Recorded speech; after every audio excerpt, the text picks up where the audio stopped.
Hello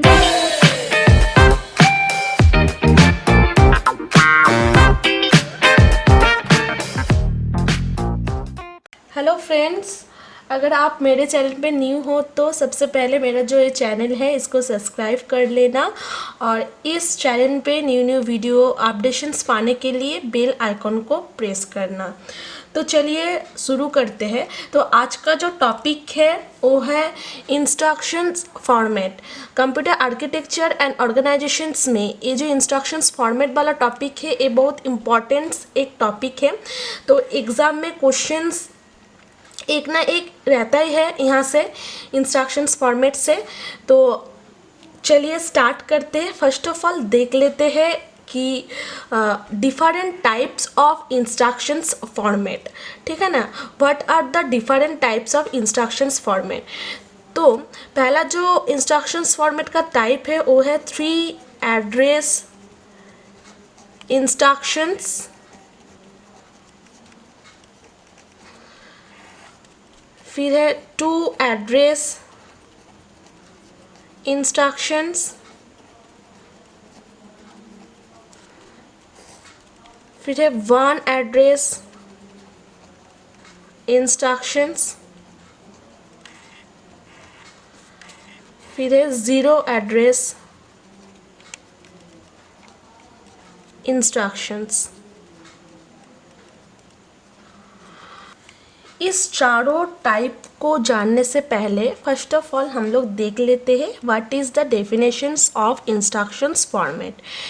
An instructions is normally made up of a combinations of an operations code and some way of specifying an operand, most commonly by its locations or address in memory। इसका मतलब क्या है? तो instructions format, यहाँ पर जो instructions है इसका मतलब क्या है? तो इंस्ट्रक्शंस को जानने से पहले पता होना चाहिए what is a program. Program का मतलब क्या है? सेट ऑफ इंस्ट्रक्शंस, ठीक है ना। सेट ऑफ इंस्ट्रक्शंस को लेकर एक प्रोग्राम होता है, एक प्रोग्राम को डिज़ाइन किया जाता है, या फिर हम बोल सकते हैं लाइन्स ऑफ इंस्ट्रक्शंस, ठीक है ना। एक प्रोग्राम को बनाते समय हम लोग जितना लाइन्स ऑफ कोड लिखते हैं उसको बोला जाता है इंस्ट्रक्शंस। तो इस इंस्ट्रक्शंस मतलब सपोज मान लेते हैं कि example C equals to A+B एक इंस्ट्रक्शंस है, ठीक है ना। तो इस इंस्ट्रक्शंस को कंप्यूटर आर्किटेक्चर्स एंड ऑर्गेनाइजेशंस में किस किस फॉर्मेट के द्वारा कैसे रिप्रेजेंट किया जाता है वही हम देखेंगे इस वीडियो में। अभी देखेंगे what is 3 address instructions.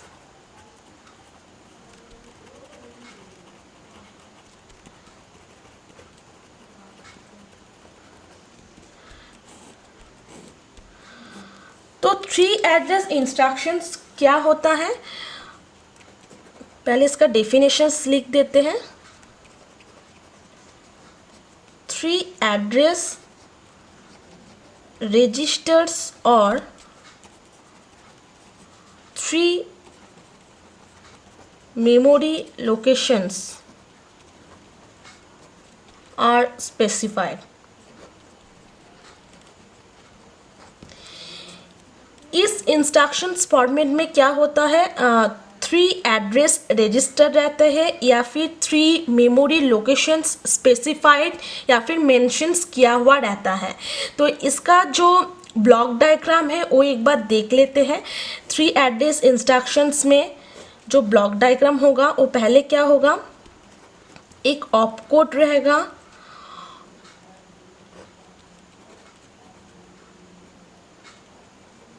Address 1, address 2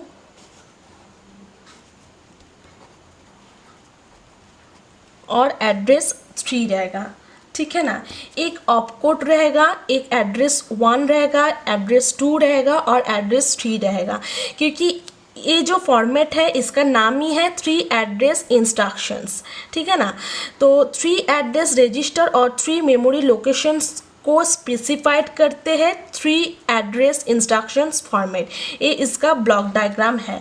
तो एक एग्जाम्पल के द्वारा 3 एड्रेस इंस्ट्रक्शंस को कैसे हम लोग कंप्यूटर आर्किटेक्चर और ऑर्गेनाइजेशंस में इम्प्लीमेंट सकते हैं तो वो एक बार देख लेते हैं। सपोज मान लेते हैं वो एग्जाम्पल है a माइनस बी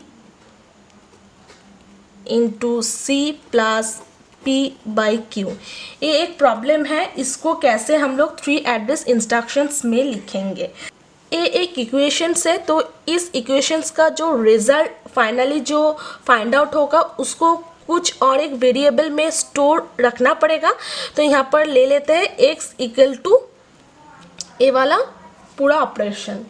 ठीक है, तो चलिए स्टार्ट करते हैं। तो कैसे करके होगा 3 एड्रेस इंस्ट्रक्शंस का फॉर्मेट कैसे करके हम लोग लिखेंगे।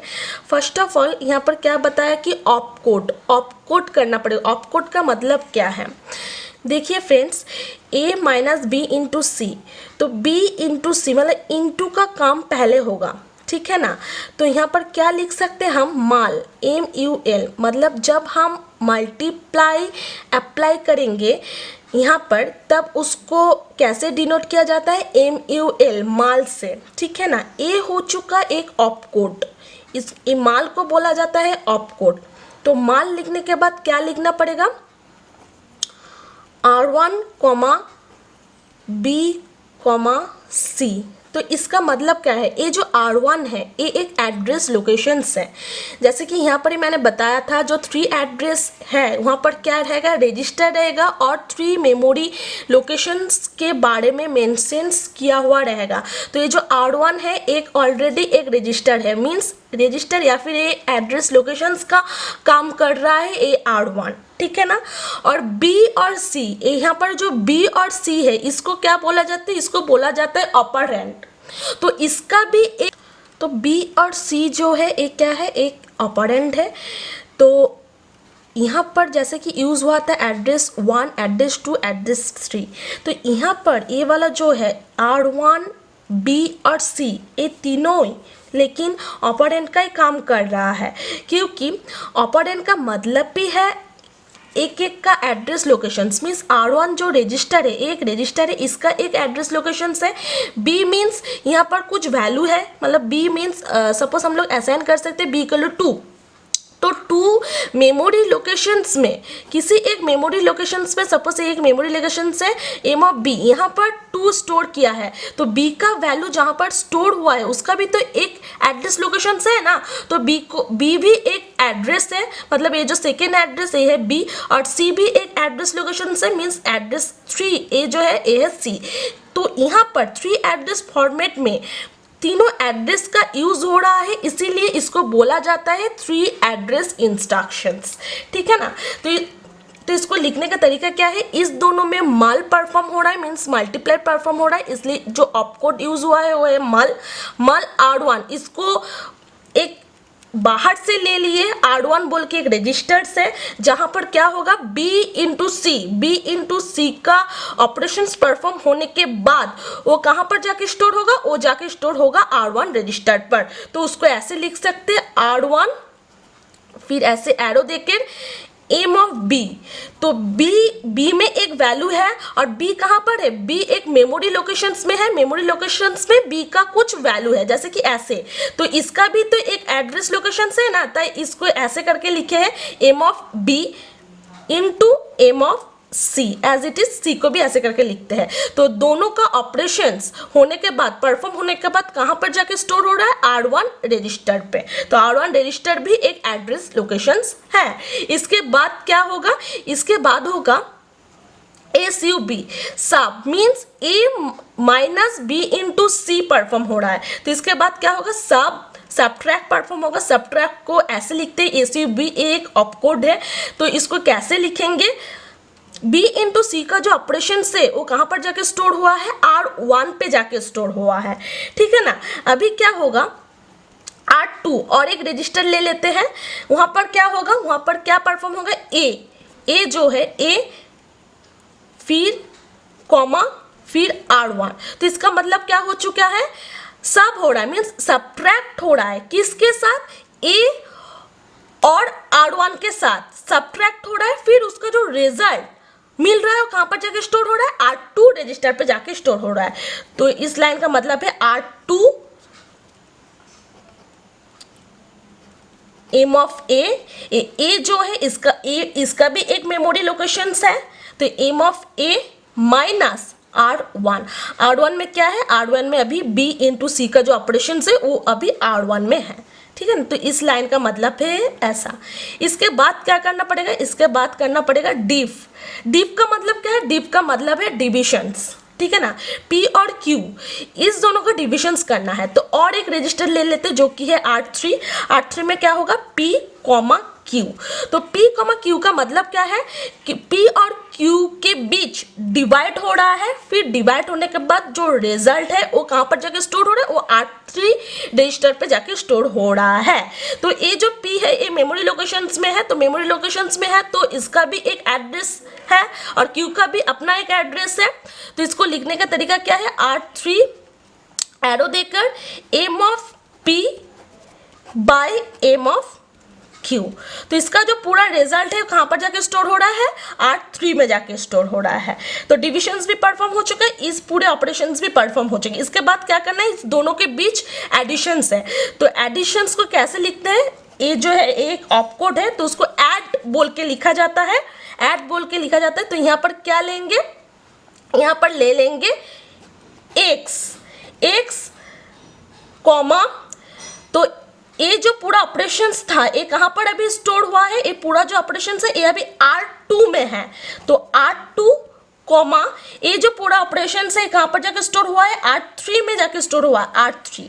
तो इसको लिखने का तरीका क्या है, x एरो देकर R2 प्लस R3। यहाँ पर x क्यों यूज किए हैं, क्योंकि इस ऑपरेशंस में क्या दिया हुआ है, इसका जो फाइनल रिजल्ट मिल जाएगा वो रिजल्ट कहाँ पर जाके स्टोर होगा, x में जाके स्टोर होगा, ठीक है ना। तो ये जो x है ये भी एक मेमोरी लोकेशन से है, तो यहाँ पर क्या हो जाएगा एम ऑफ x, क्योंकि जब ये पूरा कंप्लीट हो जाएगा R2 प्लस R3 का रिजल्ट कहाँ पर जाके स्टोर होगा, x नामक मेमोरी लोकेशंस में जाके स्टोर होगा। तो एम ऑफ x यहाँ पर कुछ डेटा स्टोर हो जाएगा। तो ये पूरा हो चुका है 3 एड्रेस इंस्ट्रक्शंस फॉर्मेट, जो कि कंप्यूटर आर्किटेक्चर और ऑर्गेनाइजेशंस में इसको ऐसे करके इम्प्लीमेंट किया जाता है। तो ये जो 3 एड्रेस इंस्ट्रक्शंस है, तो इसका एडवांटेज क्या है, इसका एडवांटेज है इसका जो लाइंस ऑफ कोड है वो कम है, ठीक है ना, लेस लाइंस ऑफ कोडिंग है, इसीलिए इसका क्या है एग्जीक्यूशंस जो है एग्जीक्यूशंस टाइम कम है। और इसका डिसएडवांटेज क्या है, इसका डिसएडवांटेज है हर इंस्ट्रक्शंस को स्टोर करने के लिए, हर एक इंस्ट्रक्शंस को अगर एक लाइन्स ऑफ इंस्ट्रक्शंस को मान के चलेंगे तो हर एक इंस्ट्रक्शंस को स्टोर करने के लिए बहुत ज़्यादा स्पेस चाहिए इसको, हर एक इंस्ट्रक्शंस के respective compare to other instructions format, ठीक है ना। तो हर इंस्ट्रक्शंस को, हर एक लाइन्स ऑफ इंस्ट्रक्शंस को स्टोर्स करने के लिए बहुत ज़्यादा स्पेस चाहिए compare to other instructions format. तो ये उसका डिसएडवांटेज है। और एडवांटेज क्या है, लाइन्स ऑफ कोड कम है, इसलिए एग्जीक्यूशन टाइम भी इसका कम है। तो ये हो चुका 3 एड्रेस इंस्ट्रक्शंस फॉर्मेट का एडवांटेज और डिसएडवांटेज, ठीक है ना। सो फ्रेंड्स, अभी आप लोगों को क्या करना पड़ेगा, कुछ असाइनमेंट करना पड़ेगा 3 एड्रेस इंस्ट्रक्शंस के ऊपर। तो पहला जो असाइनमेंट्स है,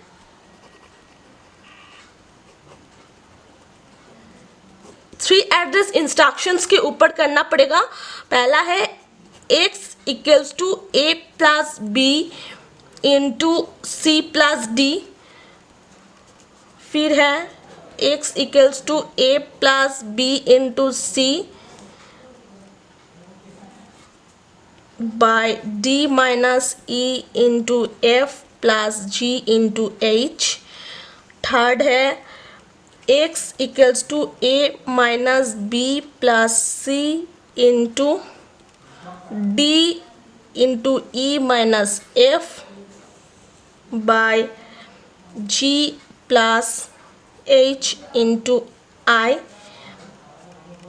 4 है x equals to a plus b into t plus q, 5th है x equals to a plus b by c into d, 6th है x equals to a plus b into c minus d into e।